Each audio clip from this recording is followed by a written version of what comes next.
नमस्ते बच्चों, my self Jaiswal sir. हम पढ़ रहे हैं class 9 mathematics chapter lines and angles. Last class में हमने थ्योरम 6.2 को स्टेट किया था, जिसमें ये बात कही गई थी, if a transversal line cuts two straight lines then the pair of alternate interior angles are equal. That means 1 is equals to 2। ये अल्टरनेट इंटीरियर एंगल्स हैं, क्योंकि एक को छोड़ के पड़ रहा है 1, फिर 4 को छोड़ दिया तो ये दीज आर अल्टरनेट और ये इसका अल्टरनेट है। So pair of alternate interior angles are equal. क्योंकि ये थ्योरम है इसलिए हमें प्रूव करना पड़ेगा। तो प्रूव करना पड़ेगा तो गिवन लिखना पड़ेगा, टू प्रूव लिखना पड़ेगा। अब हम प्रूव करने जा रहे हैं कि 1 2 के इक्वल है। Now proof. Here in this case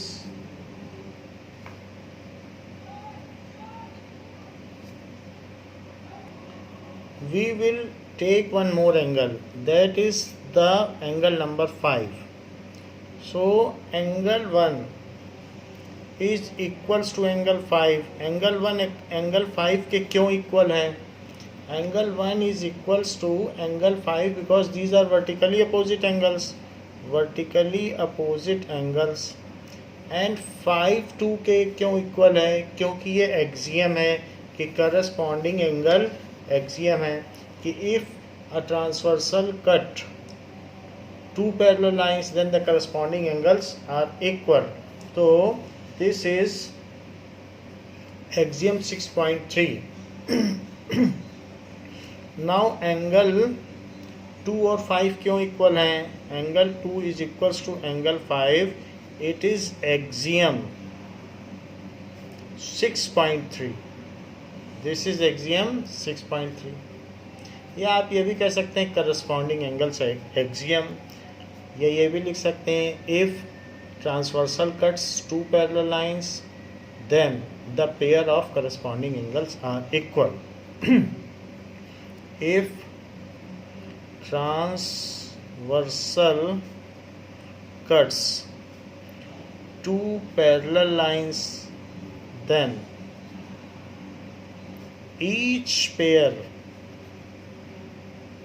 of corresponding angles are equal.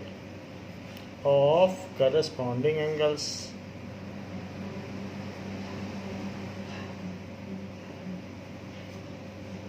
are equal. तो वो इक्वल होते हैं। सो इसको भी स्टेट कर सकते हैं, पूरा एग्जाम लिख सकते हैं। अगर ये याद ना रहे कि 6.3 है तो आप पूरी बात लिख सकते हैं।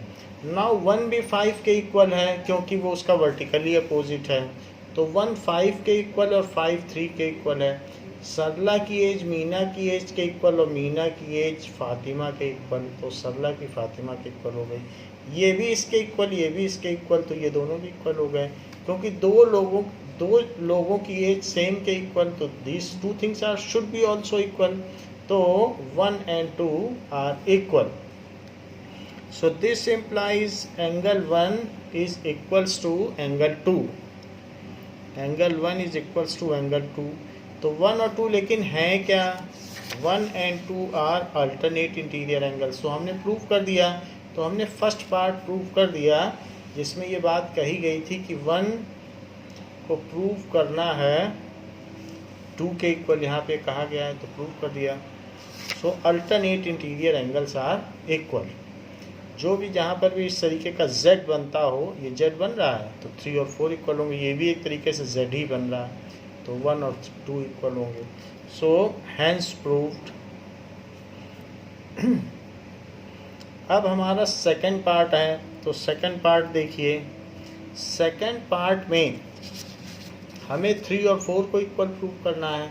तो यहाँ देखिए कि जैसे यहाँ पर लिया है तो वैसे ही आप यहाँ पर ले सकते हैं कि 3, तो 3 के इधर का कोई एंगल ले लो 6।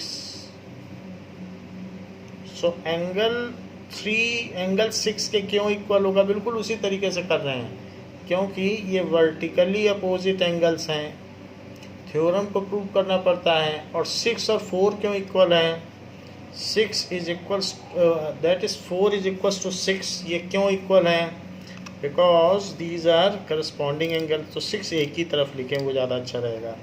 सो 4 इज इक्वल्स टू 6। सो ये क्यों है, क्योंकि एक्सियम 6.3, एक्सियम 6.3 लिखने से भी चलेगा, नहीं तो पूरा लिख देना कि अगर दो समानांतर रेखाओं कोई तिर्यक रेखा काटती है तो उनके सन्मुख कोण बराबर होते हैं, their corresponding angles are equal, ऐसा आप कह सकते हैं। सो अब when two things are equal, तो from above angle 3 is equals to angle 4, angle 3 और 4 इक्वल हो गए, क्योंकि ये भी इसके इक्वल, ये भी इसके इक्वल, तो ये इसके इक्वल हुआ, ठीक है। सो 3 और 4 इक्वल हो गए, ये भी प्रूव हो गया कि each pair of alternate interior angles are equal. Corresponding पहले ही हमें पता था इक्वल होते हैं, अल्टरनेट के बारे में हमने थ्योरम से प्रूव कर दिया। सो इसलिए थ्योरम 6.2 इम्पॉर्टेंट थ्योरम है जो हमें ये बताती है कि अल्टरनेट इंटीरियर एंगल्स भी इक्वल होते हैं। So hence proved. अब हम देखें एक और थ्योरम है, थ्योरम 6.3। थ्योरम 6.3 क्या स्टेट करती है, क्या वो ठीक इसका रिवर्स स्टेट करती है। So let us see that is it the converse of theorem 6.2। तो हाँ, ये कहती है if a transversal intersect two lines, if a transversal intersect two lines, दो लाइन को कट करती है, such that a pair of alternate interior angle is equal, such that a pair of alternate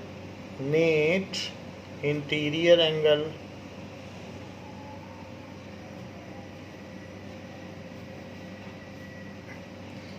is equal, यदि वे equal हैं, then the two lines are parallel, then the two lines are parallel,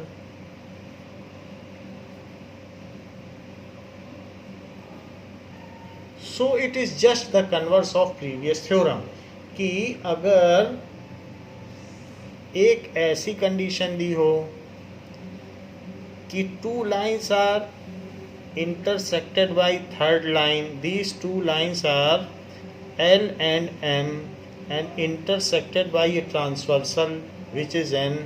So ये हमें prove करना है कि L and M parallel होंगे, जबकि ये गिवन है कि 1 2 के इक्वल है। One pair of alternate interior angle अगर इक्वल पाए गए तो लाइंस पैरेलल होंगी। अच्छा, एक्सियम में क्या देखा था कि करस्पॉन्डिंग एंगल्स इक्वल है तो लाइन पैरेलल है।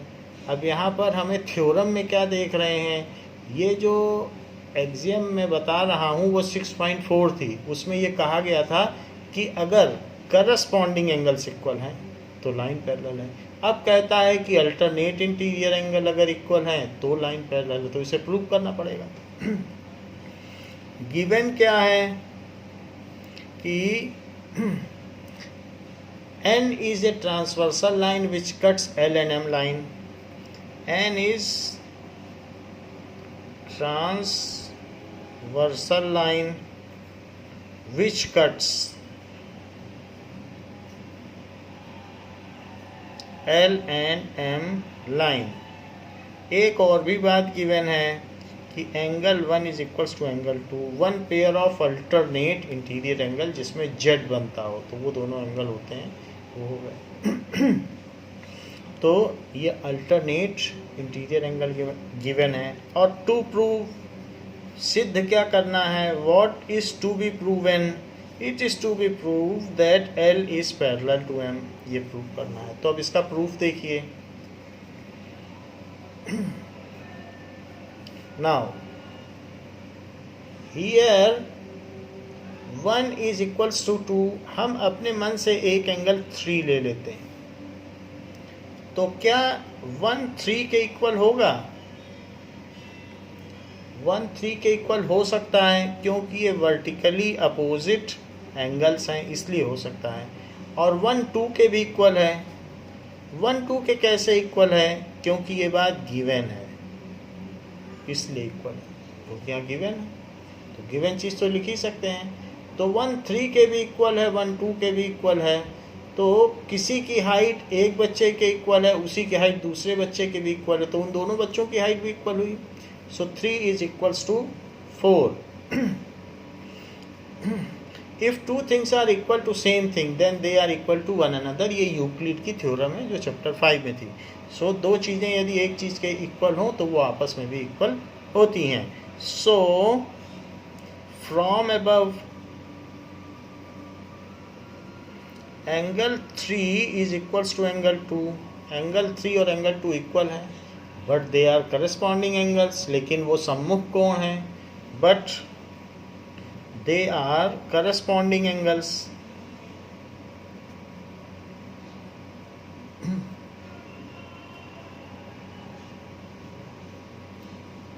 और अगर करस्पॉन्डिंग एंगल्स इक्वल होते हैं तो क्या होगा?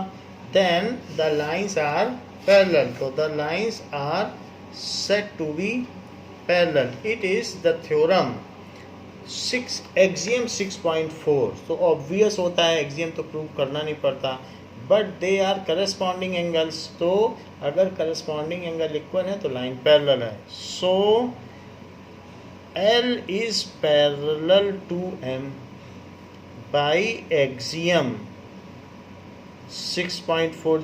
और जिसका मन करे वो इसको स्टेट कर दे कि if corresponding angles are equal then the lines are parallel. ये है, if a transversal intersect two lines such that the corresponding angles are equal then the lines are parallel, ऐसे स्टेट भी कर सकता है।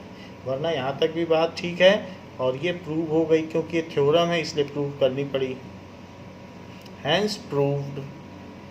अब हम अगला देखते हैं। दिस इज थ्योरम 6.3, जिसमें हमने देखा थ्योरम 6.2 में देखा कि अगर पैरेलल लाइन को एक लाइन कट करे तो अल्टरनेट इंटीरियर एंगल इक्वल होते हैं। नेक्स्ट थ्योरम में देखा अल्टरनेट इंटीरियर एंगल इक्वल हुए तो लाइंस पैरेलल होती हैं। पहले देखा था लाइन पैरेलल है तो अल्टरनेट इंटीरियर एंगल इक्वल है, अब उल्टी बात कह रहा है अल्टरनेट इंटीरियर एंगल इक्वल है तो लाइन पैरेलल है। ये हमने दोनों देख लिए हैं। अब आगे बढ़ते हैं। Now next is theorem 6.4। अब थ्योरम 6.4 देखिए वो क्या कहती है।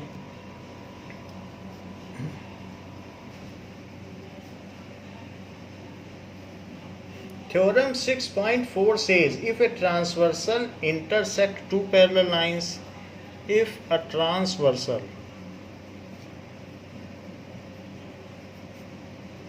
intersect two parallel lines,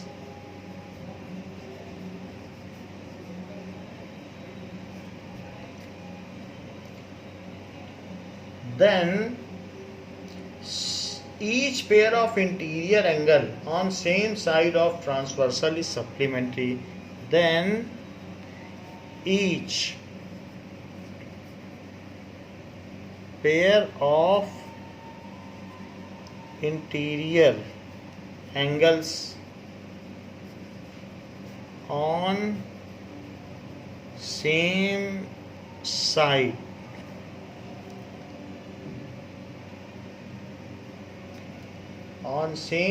of transversal is supplementary of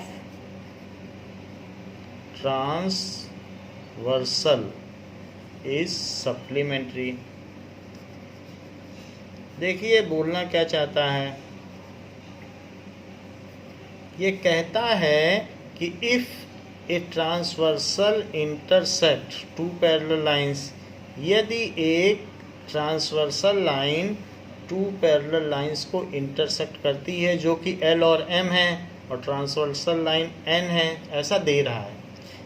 given में क्या दे रहा है कि L is parallel to M and N is transversal line, N is transversal line, इतना तो दे रहा है। और भी कुछ दे रहा है, then each pair of interior angle on same side of transversal is supplementary.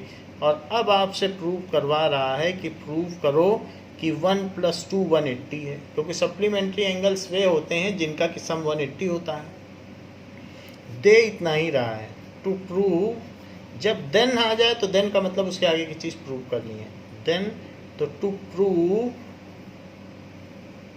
Angle 1 + angle 2 is 180 degree. Supplementary का तो यही मतलब होता है कि on same side of transversal. पहली बात तो कह रहा है इंटीरियर हो और फिर सेम साइड ऑफ ट्रांसवर्सल हो, तो यही दोनों तो हुए।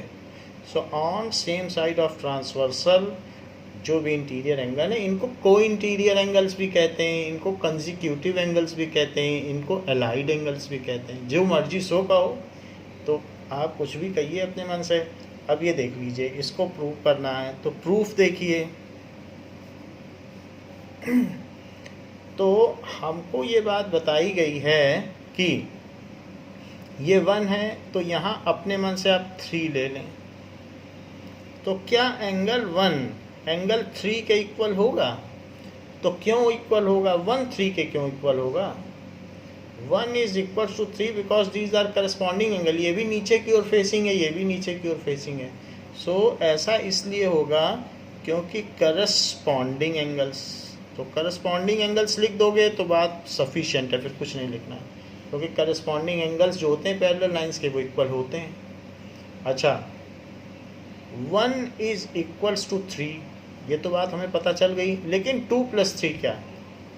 एंगल 2 + एंगल 3, क्या ये 180 डिग्री होगा? यदि होगा तो क्यों होगा? क्योंकि इस लाइन पे ये रे स्टैंड करती है। सो इसलिए linear pair of angles, linear pair of angles हैं, इसलिए इन दोनों का सम 180 होगा। क्या आप यहाँ पर 3 की जगह 1 लिख सकते हैं? क्योंकि ये दोनों इक्वल हैं तो हाँ लिख सकते हैं। सो एंगल 2 और मैं 3 की जगह 1 लिख देता हूँ। ऐसा क्यों लिख देता हूँ? क्योंकि given, it is given angle 1 is equals to angle 3, तो 3 की जगह मैं 1 भी लिख सकता हूँ। तो क्या 1 + 2 180 हो गया? और क्या यही सम ऑफ को इंटीरियर एंगल्स हैं? So it is now prove that sum of को इंटीरियर एंगल्स यानी कि 1 + 2 इज 180, जो कि हमें प्रूव करना था। So hence proved. तो ये है, बट वो कह रहा है ईच पेयर।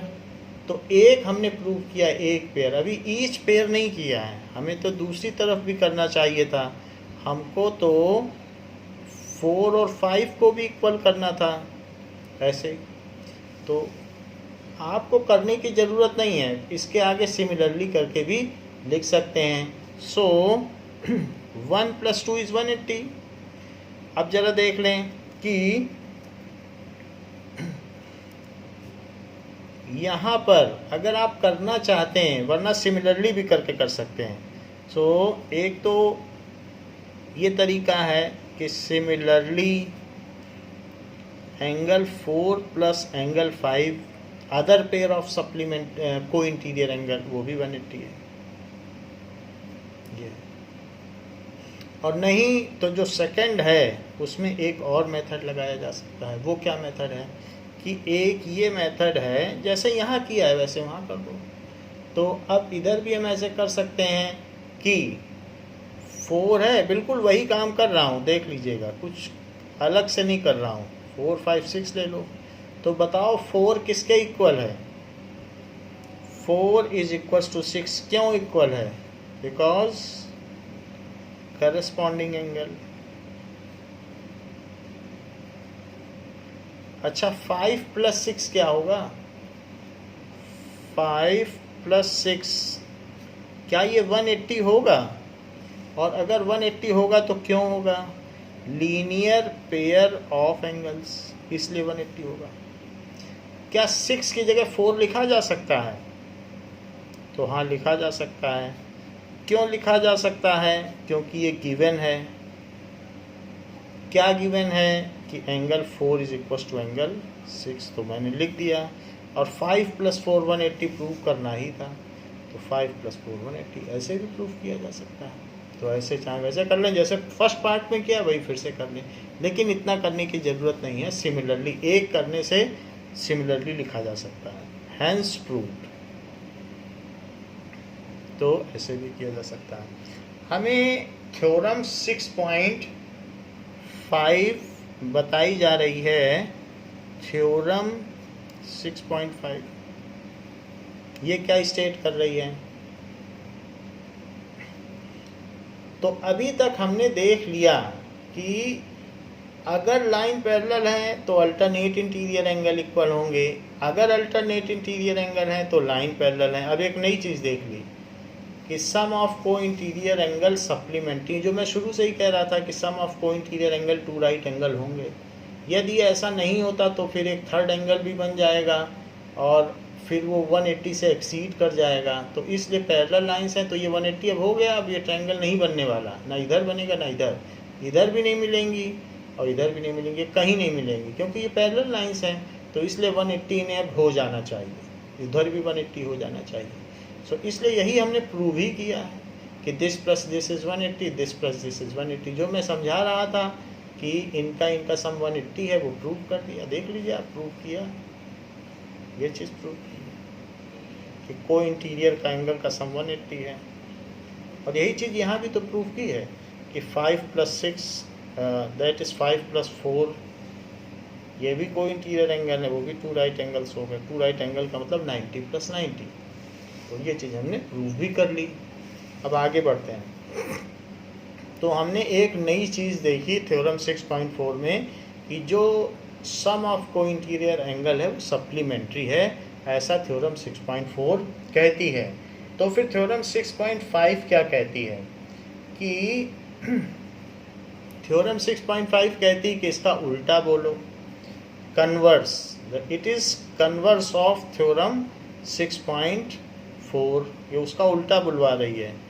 कन्वर्स ऑफ, ये किसका कन्वर्स है? थ्योरम 6.4। तो ये कहती है कि if a transversal intersect 2 lines, if a transversal, देखिएगा जस्ट उल्टा लिख रहा हूँ, transversal intersect 2 lines.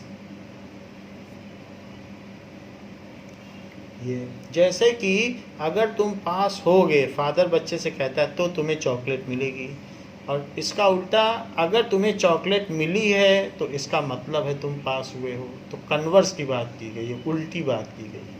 So if a transversal intersect 2 lines such that a pair of को इंटीरियर एंगल्स, एक पेयर भी अगर इक्वल है, सच दैट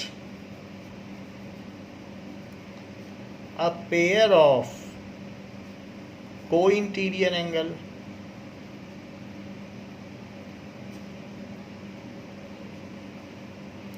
इज सप्लीमेंट्री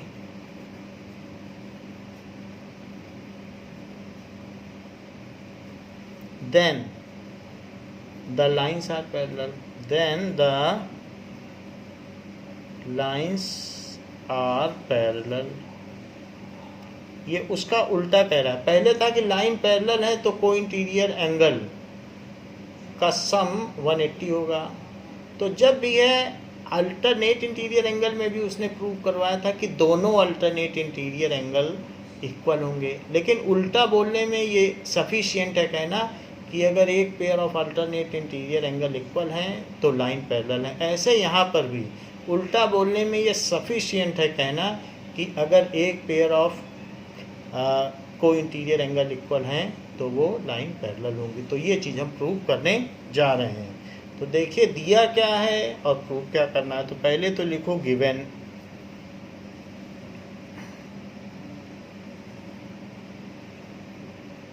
ये these are L and M lines, जिसको कि N लाइन इंटरसेक्ट करती है। तो गिवन क्या है,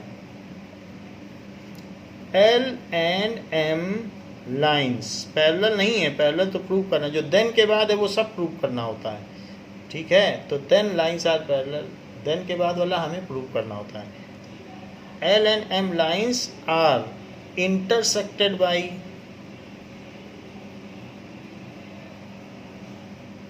ट्रांसवर्सल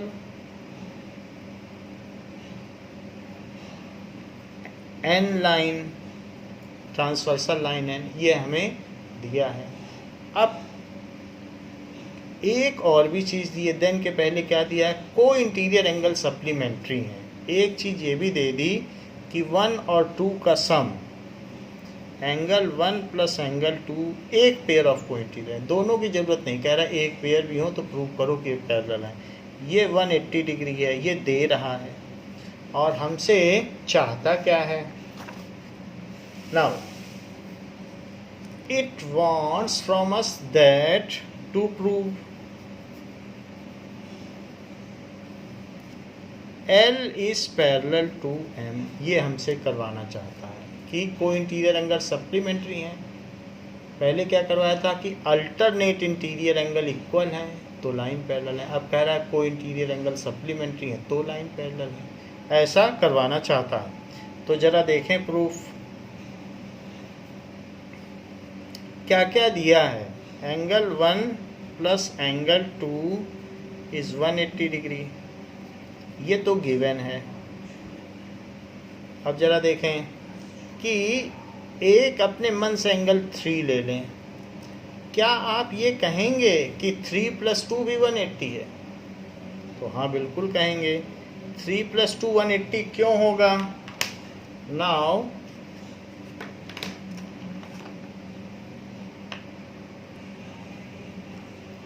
3 प्लस एंगल 2 इज 180।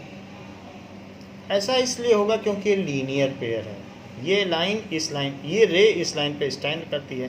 तो आप लिख लें लीनियर पेयर ऑफ एंगल्स, ऐसा है। अब जबकि दोनों चीज़ 180 के इक्वल हैं, सो फ्रॉम अबव ये इसके इक्वल हो जाएगी, ये पूरी चीज़ इसके इक्वल हो जाएगी क्योंकि राइट हैंड साइड इक्वल है। तो two things are equal to same thing are equal to one another. So angle 1 plus angle 2 is equals to angle 3 plus angle 2।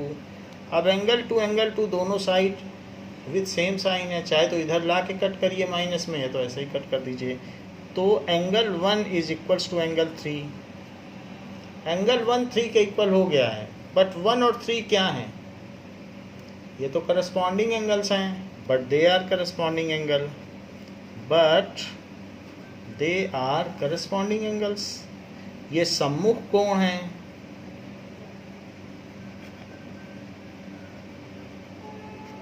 Angles. तो जब करस्पॉन्डिंग एंगल्स इक्वल होते हैं, equal भी हैं और corresponding भी हैं, देन लाइंस आर पैरेलल।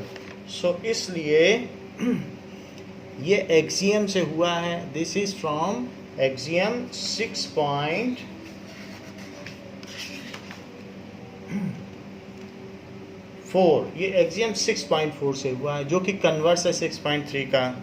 सो इसलिए L is parallel to M। Lines corresponding हो, ये एंगल करस्पॉन्डिंग हो और इक्वल हो तो लाइंस पैरेलल होती हैं। If corresponding angles are equal then lines are parallel. So L is parallel to M, hence proved. देखिए थ्योरम 6.5 हमने कर ली है। अब हम एक नई चीज़ देखते हैं कि lines parallel to same lines, एक ऐसी बात कही गई है कि lines parallel to same line. तो एक चीज़ मैं पूछता हूँ आपसे, आप इसमें अपना सजेशन दीजिए कि एक लाइन है, this is other line and this is one more line, and all three L M N these are three lines. The L is parallel to M, given क्या है? L is parallel to M, और क्या given है? N is parallel to M. तो क्या आप ये मानोगे ये इसके पैरेलल है, ये इसके पैरेलल है, तो ये दोनों भी पैरेलल है? ये चीज़ जो है, if two lines are parallel to same line then they are also parallel to each other. इस चीज़ को हमें प्रूव करना है थ्योरम 6.6 में। एक और भी लाइन है L M N, तो इसे दूसरी लाइन ले लो O, तो ये दूसरी लाइन है, ट्रांसवर्सल से कट हो रही है। तो हम इसी बात को प्रूव करने जा रहे हैं। This implies L is parallel to N। यदि दो लाइनें किसी तीसरी लाइन के पैरेलल हों तो वे आपस में भी एक दूसरे के समानांतर होती हैं। These are parallel to each other. Let us state theorem 6.6 and then prove it. Theorem 6.6. So lines which are parallel to same line, lines which are parallel to same line are parallel to each other.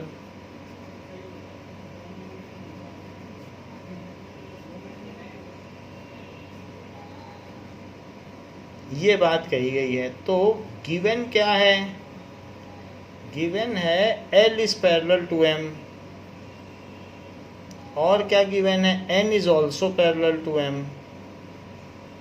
To prove एक चीज और दी है, O line is transversal. Transversal नहीं होगी तो हम कुछ प्रूव ही नहीं कर पाएंगे। ट्रांसवर्सल, उसी के मदद से सब चीज़ें प्रूव होंगी। अब हमें क्या प्रूव करना है? L is parallel to N। जरा देखिए 1 2 और 3, तो अगर 1 इज इक्वल्स टू 2, क्यों हुआ? क्योंकि अगर L M के पैरेलल हैं तो उसके करस्पॉन्डिंग एंगल्स इक्वल होंगे। L और M तो पैरेलल गिवन है ना, तो 1 और 2 इक्वल होंगे। क्यों इक्वल होंगे? क्योंकि वो करस्पॉन्डिंग एंगल्स हैं। सो करस्पॉन्डिंग एंगल एक्सियम है, तो इतना भी लिख दोगे करस्पॉन्डिंग एंगल्स तो भी बात बन जाएगी। अच्छा, 2 और 3 क्यों इक्वल हैं? ये भी इक्वल होंगे क्योंकि N भी तो M के पैरेलल है, तो इसलिए 3 इज इक्वल्स टू 2।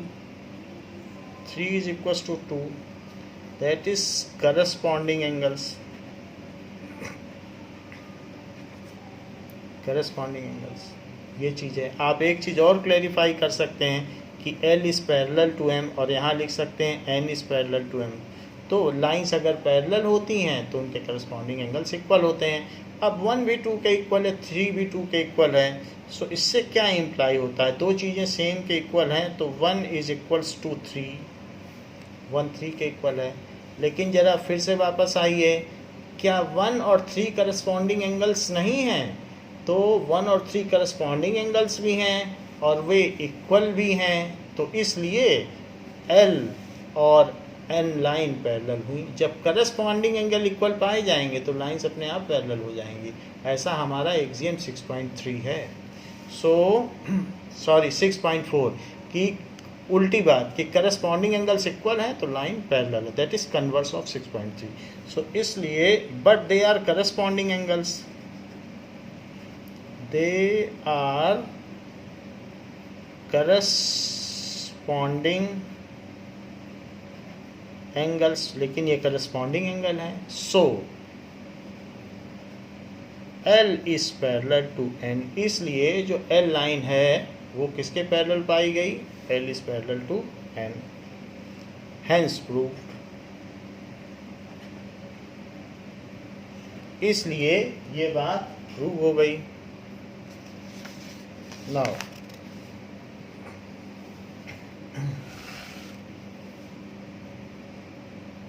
दिया गया है एग्जाम्पल 4 में, if PQ is parallel to RS. ये देखिए,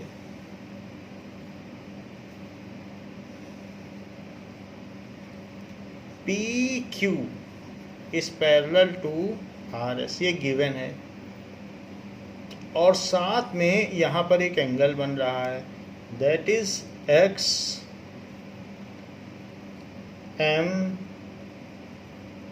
एंड Y, ऐसे है. And it is also given that this angle is 40 degree, this is 40 degree and this is 135 degree, 135 degree ऐसे दिया जाए. Now this all is given. क्या क्या given है कि PQ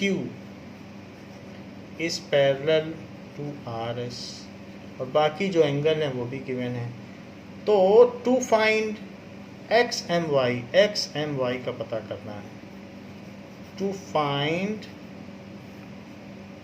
एंगल XMY, और कई एंगल दिए भी हैं. एंगल MYR 40 डिग्री दिया है. एंगल QXM 135 डिग्री दिया है.